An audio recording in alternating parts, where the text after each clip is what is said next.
मध्य रेल्वेवरील धीम्या मार्गावरती तांत्रिक बिघाड झालेला आहे। त्यामुळे ठाकुर्ली स्टेशन जवळ हा तांत्रिक बिघाड झालाय आणि कल्याणच्या दिशेने जाणाऱ्या गाड्यांवर याचा आता परिणाम बघायला मिळतोय। डोंबिवलीमधून बातमी येते, मध्य रेल्वेवरील धीम्या मार्गावरती तांत्रिक बिघाड झालाय। ठाकुर्ली स्टेशन जवळ हा तांत्रिक बिघाड झालेला आहे। त्यामुळे कल्याणच्या दिशेने जाणाऱ्या गाड्यांवर याचा परिणाम होतोय।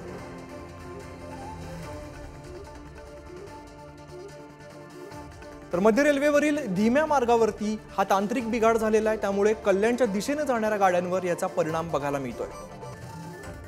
या संदर्भात अधिक माहिती देतात आमचे प्रतिनिधी प्रदीप भणगे। प्रदीप, मध्य रेल्वेवरील धीम्या मार्गावर तांत्रिक बिघाड झालाय, काय नेमकं घडलंय? आपण जर बघितलं तर ठाकुर्ली हे रेल्वे स्टेशन, या ठाकुर्ली स्टेशन जवळच डाऊन साईडला म्हणजे टुवर्ड्स कल्याण साईडला स्लो ट्रॅकवर एक तांत्रिक बिघाड झालाय। त्यामुळे काही काळ या ट्रेन या थांबल्या होत्या। आपण जर बघितलं तर मध्य रेल्वे ही सुमारे 5 ते 10 मिनिटं ही डाऊन साईडला लेट आहे, मात्र अप साईडला ह्याचा फारसा परिणाम झालेला नाही आहे। नक्कीच प्रदीप, धन्यवाद तुम्ही दिलेल्या माहितीसाठी।